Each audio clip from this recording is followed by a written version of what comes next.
In the digital gold rush of 2026, you have been sold a lie so profound that it has become the oxygen you breathe. You were told that wealth is measured by the numbers in a digital ledger, regardless of how much of your soul you had to auction off to get them.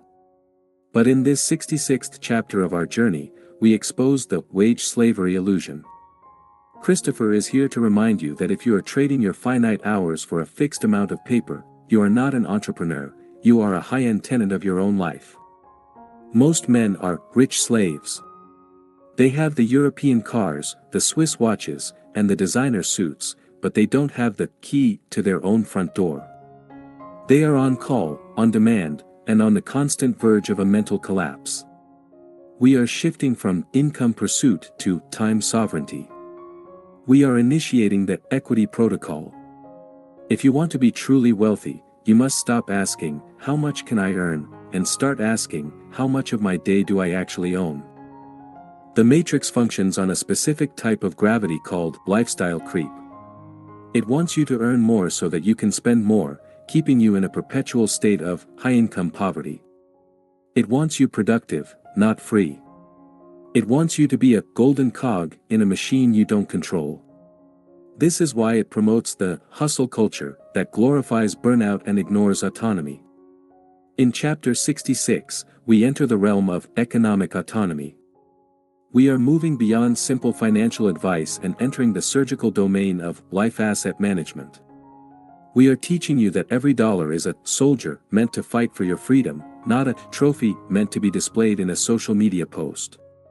Your debt is a leash, and your salary is the drug that makes you forget you are wearing it. By the end of this transmission, you will understand that the ultimate luxury in 2026 is not a private jet, it is the ability to walk away from any table, at any time, without asking for anyone's permission. The era of being a salaried servant is over. The era of the economic sovereign begins today. Your time is the only non-renewable resource you possess. Stop spending it like it's infinite. Consider the architecture of a standard career. You spend 20 years learning how to be a useful resource for someone else's dream. Then you spend another 40 years praying that the machine doesn't replace you with an algorithm before you've had a chance to retire and enjoy the decaying remains of your health. This is not a life, it is a long-term lease of your spirit. Christopher demands more for you. The sovereign economy is about building escape velocity. It is about understanding that the person who pays you owns you.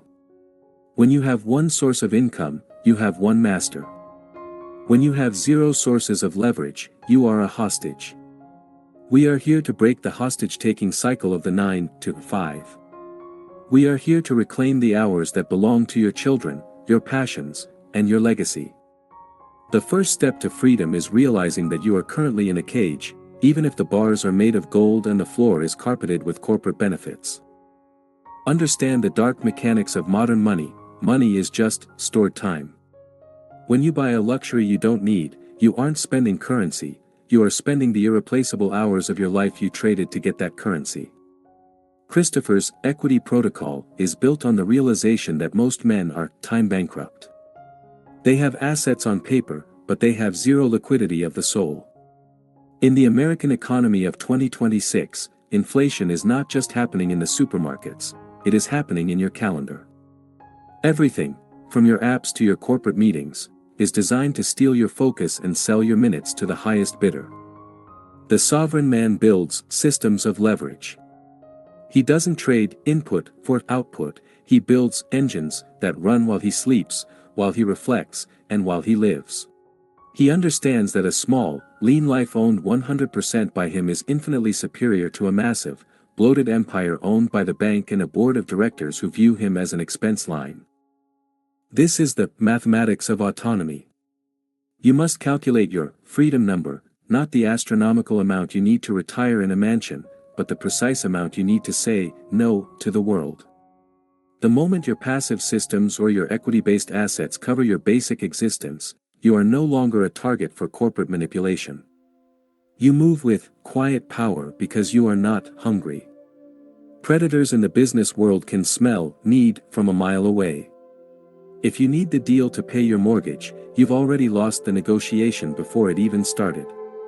But when you own your time, you possess the ultimate leverage, the power to walk away and never look back.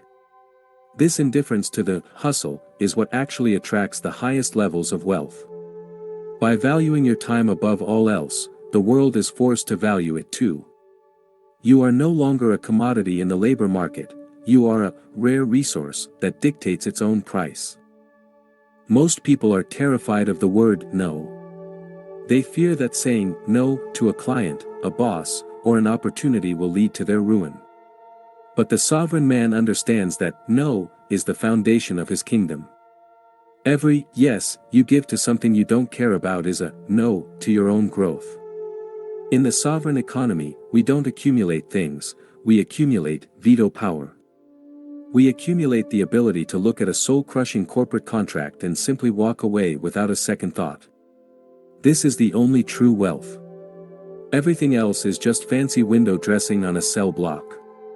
If your bank account is full but your schedule is at the mercy of others, you are poor. If your home is a palace but you only spend 6 hours a day there sleeping because you're always at the office, you are a homeless man with an expensive storage unit. True economy is the management of your energy, not just your ledger. In 2026, the internet is not a social network, it is a sovereign infrastructure.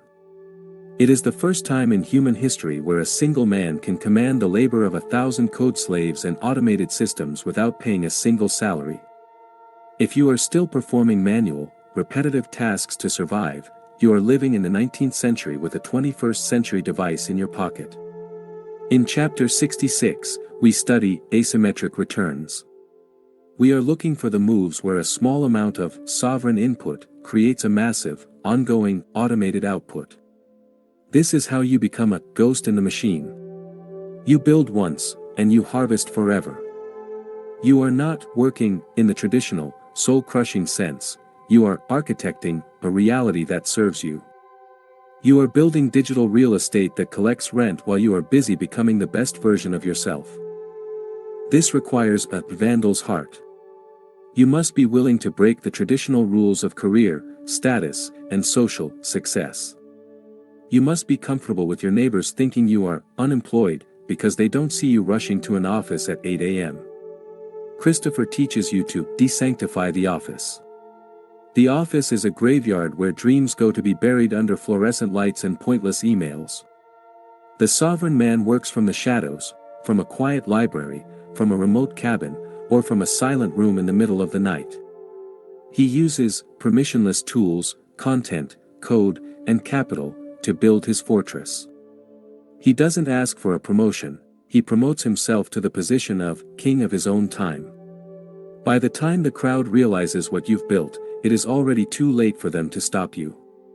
You have already achieved escape velocity, leaving the gravity of the 9 to 5 world behind forever. Leverage is the force multiplier of the elite. While the average man uses his muscles or his presence to earn, the sovereign man uses his mind and his media. Media doesn't sleep. Code doesn't take sick days. Capital doesn't need to be motivated. When you align these forces, you create a wealth engine that is independent of your physical body. This is the ultimate ghost move. You disappear from the visible workforce and reappear in the results. You are no longer a service provider, you are a product owner.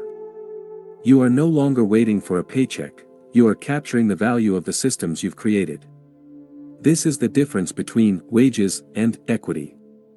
Wages pay for your survival, equity pays for your freedom. In the sovereign economy, we only trade in equity. We only build things that we own, and we only own things that can grow without us. The secret weapon of the economic sovereign is strategic minimalism. This is not about being poor or cheap, it is about being light and lethal. Most men are weighed down by the gilded chains of their own lifestyle. They are so busy maintaining their image that they have no energy left for their mission. Christopher's frugality protocol is about weaponizing your expenses. Every dollar you don't spend on a useless status symbol is a dollar that stays on your freedom side of the ledger.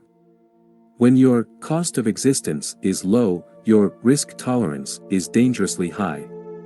You can take the massive swings that other men are too terrified to even dream of. You can bet everything on yourself because you don't have 1,000 leeches, subscriptions, car payments, and vanity debts, demanding a cut of your soul every 30 days. In 2026, luxury is the trap used to re-enslave the newly freed. The Matrix lets you earn a little bit of freedom just so it can sell you a premium prison cell with a better view. But the sovereign king finds luxury in space and quiet. He finds luxury in a Tuesday afternoon spent in deep reflection while the rest of the world is screaming in traffic and drowning in notifications. By reducing your dependence on the consumerist cycle, you become inflation-proof. You are not a victim of the global economy, you are the economy. Your internal market is stable because your desires are disciplined and your mind is clear. This is economic stoicism. It is the realization that the man who wants the least has the most power over everyone. You are not saving money, you are buying back your future at a discount. Be a shadow wealth owner, invisible assets, undeniable freedom, and a life that requires no external validation to be complete. Shadow wealth is the ultimate flex. It is the art of being rich but invisible. While the masses are flaunting their logos and leased vehicles, the sovereign man is accumulating land, private equity, and automated income streams that no one can see. He doesn't want the attention, he wants the autonomy. He knows that the more people know about your wealth, the more they try to tax it, steal it, or manipulate it. By living a stealth life, you maintain the high ground. You are not a target. You are a ghost. You move through the luxury of the world without being snared by its hooks. Your wealth is a silent engine that fuels your purpose, not a neon sign that screams for approval. In the sovereign economy, the loudest person in the room is usually the one with the most debt. The quietest person in the room is the one who owns the room. Choose your side. As we conclude this 66th transmission, I want you to take the vow of ownership.